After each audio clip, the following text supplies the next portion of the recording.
Well, can I see the list kung sino tong 11 na ito na pumayag na Yeah, we will ma-exploit po yung ating environment doon po sa Masungi? They will submit to you those who signed.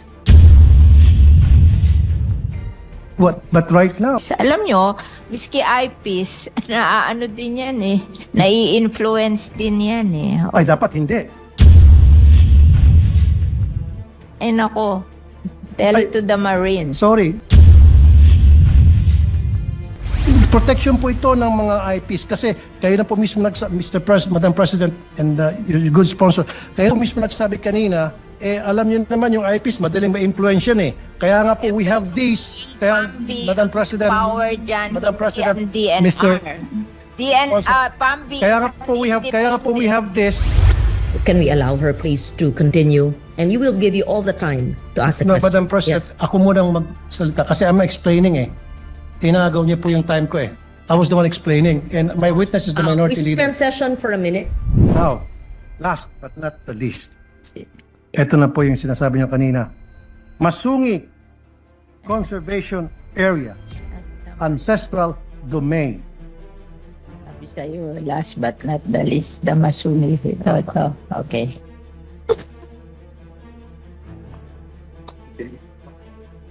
Bakit po pinayagan ang isang wind farm na magtayo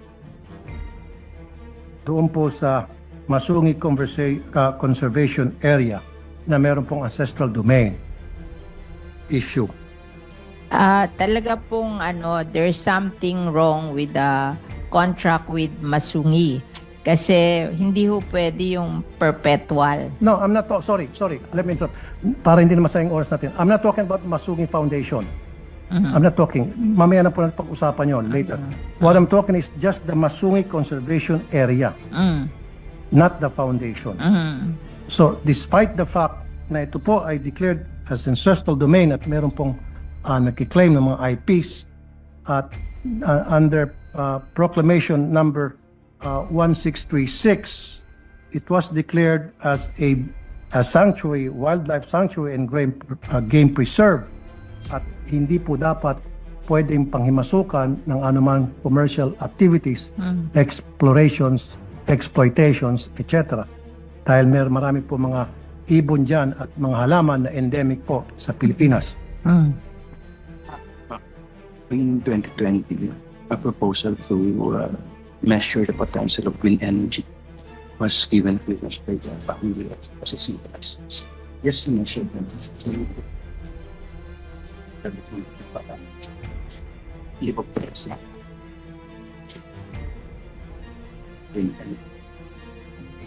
What are we talking here about the wind energy that they want to do in Masungi? The wind farm, Mr. President? the Vena, Mr. President, Madam Sponsor, the Vena Energy is what I'm talking about. The Vena Energy that was given permit by PAMBI to put up their structure. Ayun. Yung METMAS po is measuring In fact, if I may add, while you're doing your research, DNR Administrative Order number 33, okay, May 10, 1993, Masungi Rock and its vicinity specifically bounded by longitudes 121 degrees, 17 degrees to 121 degrees, 21 east, west, anyway, etc. It says here, declared a strict nature reserve and wildlife sanctuary in accordance with the provision of RA 7586, otherwise known as National Integrated Protected Area System Act of 1992. At wala pa pong bagong DAO or Department or DNR Administrative Order or na magsusuproceed nito. Sabi po, wind It was signed energy... Mr. Secretary Alcala. I'm sorry, Madam President. Mr. President, sabi po yung wind energy is allowed because it's Multiple use. renewable energy. But wala pa daw permit yan. Parang mag-i-study pa lang kung ano yung potential ng wind energy. Yun lang ang ibinigay nila. They cannot operate yet. Parang yung PAMBI, ang ibinigay lang is a study of the potential of the wind energy in Masungi. No, it shouldn't. It shouldn't be. dapat in the first place wala pong gagawing study doon kasi naghukay na po eh. Marami na pong structure doon. And I have pictures to show. What are the pictures? Ang sabi po nila, yung PAMB, binigay lang is to determine the wind energy. May conflict po eh. Ewan lang natin kung yung binigyan ng permit to measure the potential of wind energy, kung dinisobey nila na nagawa na sila doon. Pero it is based on a study lang. Madam President, meron na po mga struktura doon. Nag-umpisa na sila na maglalagay ng Part ba yun ng Masungi? wind farm doon. Yung nilagay daw po doon, hindi part ng Masungi, sa Pililya daw yon. It's not part of the legislated protected area. Yung Yes. pinaglagyan ng mga improvements na yon, it's beyond the legislated protected I'll area. help you, Madam Sponsor. What happened was, ginamit ng PAMB yung Section 25 ng Republic Act 11038, INIPAS 2018 as amended. What does it say doon po sa Section 25? Special uses with protected areas. Assumption niya. So nagkaroon po, because of PAMB, inigam po yung PAMB sa batas na ito, nagkaroon ng amendment na para ideklara kahit isang protected area na into multi-use. And this has to be amended.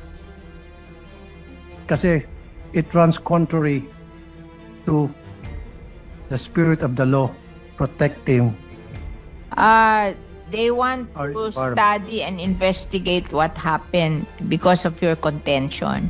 Can you give us yung study nyo para a copy lang of the study so they can investigate kung there was a violation of the law? the area kasi is a strict protected zone, Mr. President, Madam Sponsor.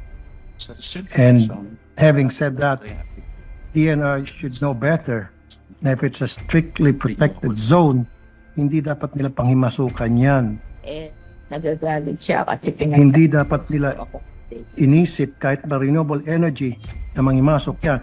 I don't have any problem with renewable energy na para mag-proliferate sa bansa natin, because me being the chairman of the Committee on Energy, payag po ako sa renewable energy, pero dapat ilagay natin sa lugar. Huwag po doon sa mga protected area, especially po na meron pong mga ancestral domain issue na dahil misplaced po yung mga IPs natin na walang mga boses at walang mga kalaban-laban, pinapalayas doon sa kanilang ancestral domain dahil sa ngalan ng development, aka salapi.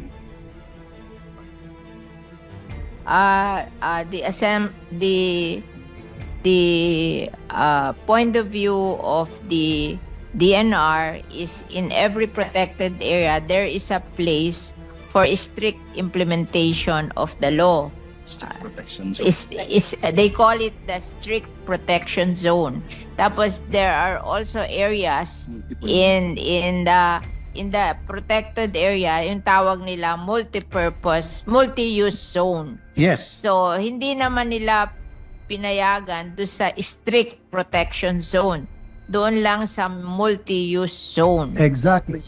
Ayun, kung may other complaints na pinaalis yung mga tao, ganun-ganon, then let's have the complaint and we will investigate. Exactly.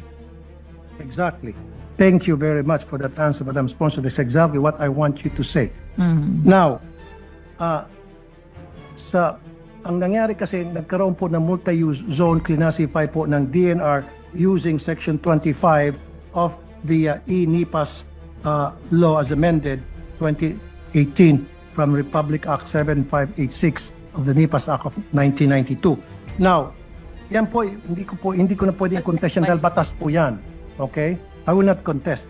However, nakasaad dito, para ang PAMB ay payagan na mag-classify na multi-use sa isang strictly protected area, kailangan, ito na po yung minention nyo kanina, Madam Sponsor, members of the PAMBI board, which consists of DNR Regional Director, Governor, Senator of the Republic of the Philippines who is duly registered resident of the province,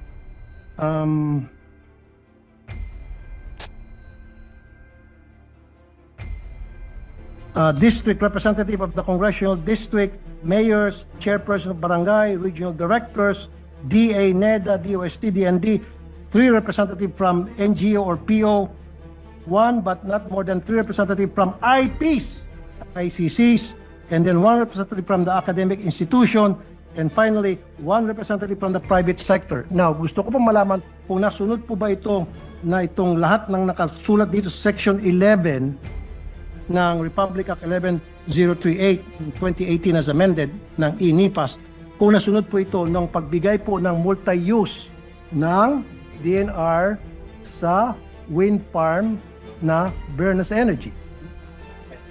Bena Energy. Kung nasunod po. Nandyan daw po lahat dyan nung magbigay ng permit.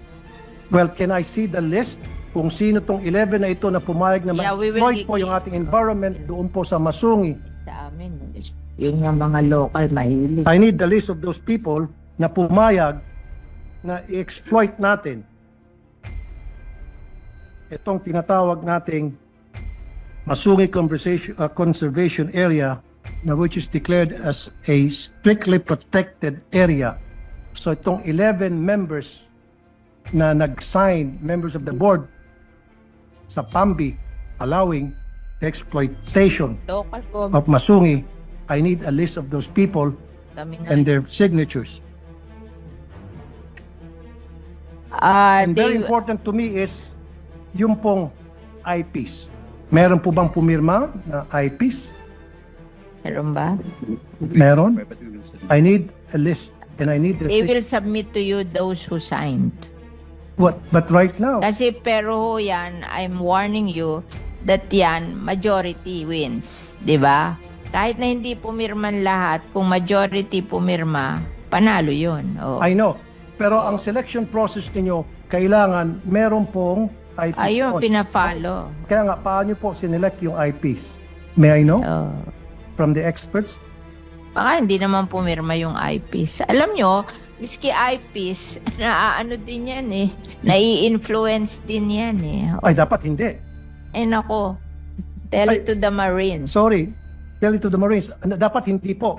Kasi, kawawa na po yung mga IPs. Sa legislated protected area, nangyayari yan. Yung mga barangay nai-influence eh. Kawawa naman po yung mga IPs. Kulang nga po sa pinag-aralan, kulang po sa kaalaman, and then i-exploit po natin because we're saying na madali silang ma-influensyahan. Dapat we try to help them to make sure that they will not be easily influenced so that gagawin po nila kung anong tama para sa kanilang proteksyon. Oo nga, hindi siya maniwala na yung IPs pumirma. Kaya huwag mo na sabihin sa akin, ako alam kong pwede yun, pero siya ayaw niya. Kaya isigay niyo na lang kung sino yung pumirma. Diba? I'll help you. Would you mind if I'll help you? Yeah. You're very welcome, Mr. Okay. President. Kasi bago po mapili ang isa o dalawa o tatlong IPs na sumama po sa PAMBI sa selection process, number 1, dumadaan yan sa Indigenous Political Structure or IPS. Okay? Ano po yun? It consists of tribal leaders that have exclusive right na para magpadala po ng representative nila kung hindi sila mismo ang sumama doon sa PAMBI. Number 1. Number 2, dapat dumadaan po sa tinatawag na FPIC, Free and Prior Informed Consent. Process ito na ipapakita na itong IPs were not coerced and were not influenced, just like what the good sponsor said na madali na influence. Kaya nga po mapasok itong proseso to make sure na hindi po sila na-influence, hindi po sila na-coerce. Ito po yung FPIC. And finally, evidence to 1 and 2 I mentioned, dapat may certification precondition or CP. Documents from NCIP, pirmado na nagkaroon ng tamang proseso at pumayag ang IPs community. In the absence of these 3, then invalid po yung pag-recruit nyo ng IPs para maging member ng PAMBI's board.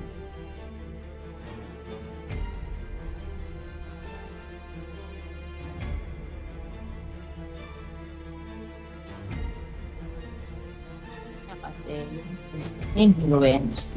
If, ano naman niya precondition na yung na kaya ano pinayag yes, diba? Ipakita mo na lang mga papeles para pa-convince siya. Kasi hindi natin yun yung every condition notion na siya diba? Mr. President, we will just submit all the papers available to the DNR about the action of the PAMB.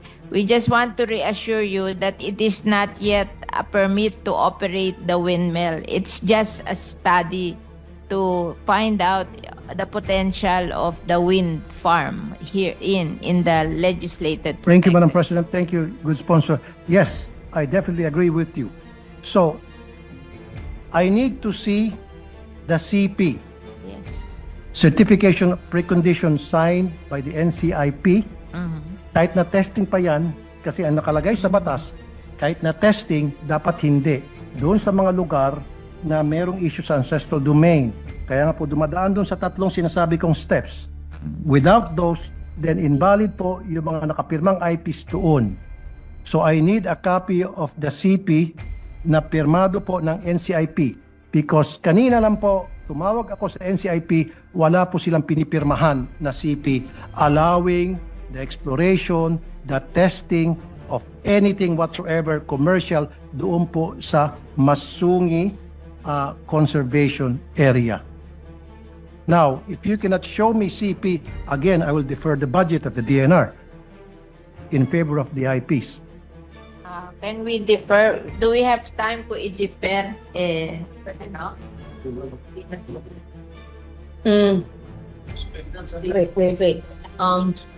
Wait. If the sponsor has a query, we suspend session first.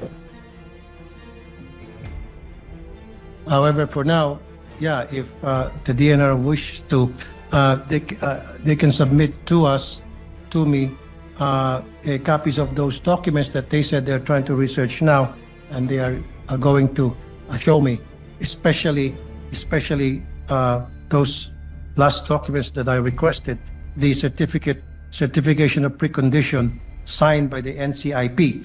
Now, if they're saying na meron po silang ganon, then I need the person that will show me the CP na signed ng NCIP, put that person under oath na yan ay valid documents, at kapag napatunayan na hindi valid yan, siya po'y makukulong, makakasuhan dahil I just spoke to the NCIP people, main office and regional offices, wala po silang ini-issue'ng CP. Now, kung sinasabi, otherwise sinasabi ng DNR na meron, then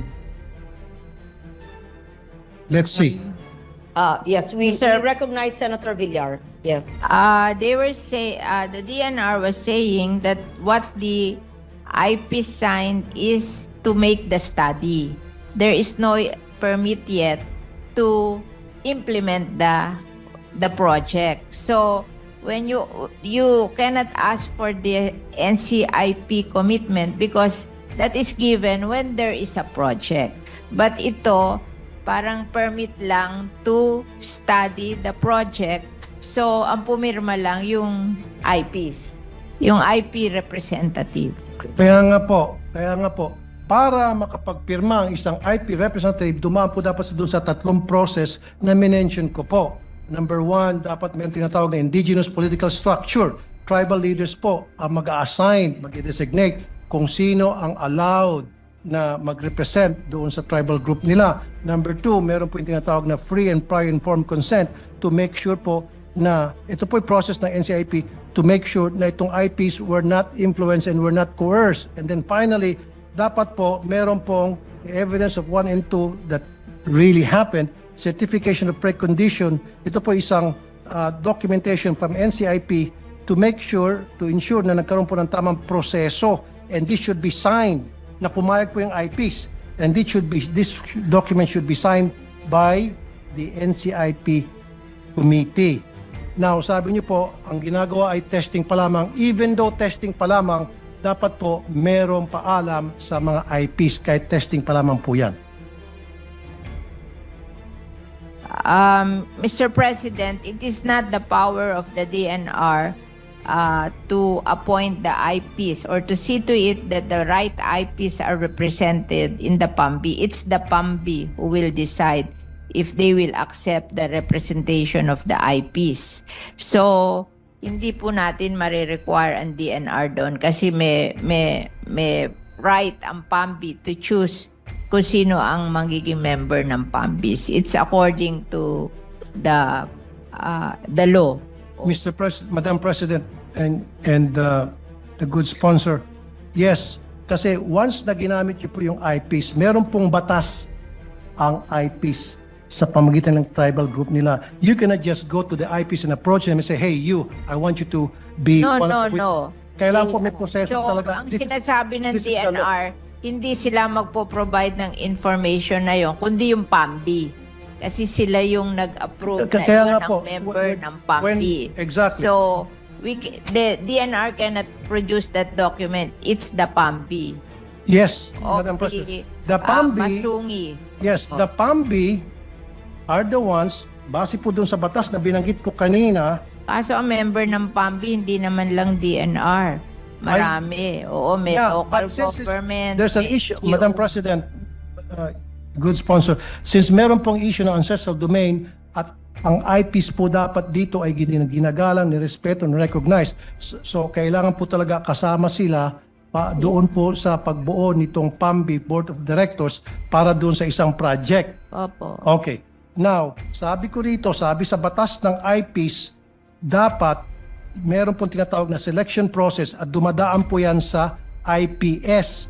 Tribal leaders ang pumipili kung sino sa kanilang miyembro ang pwede, binibigyan ng authority ang pwedeng mag-witness o maging member ng PAMBI.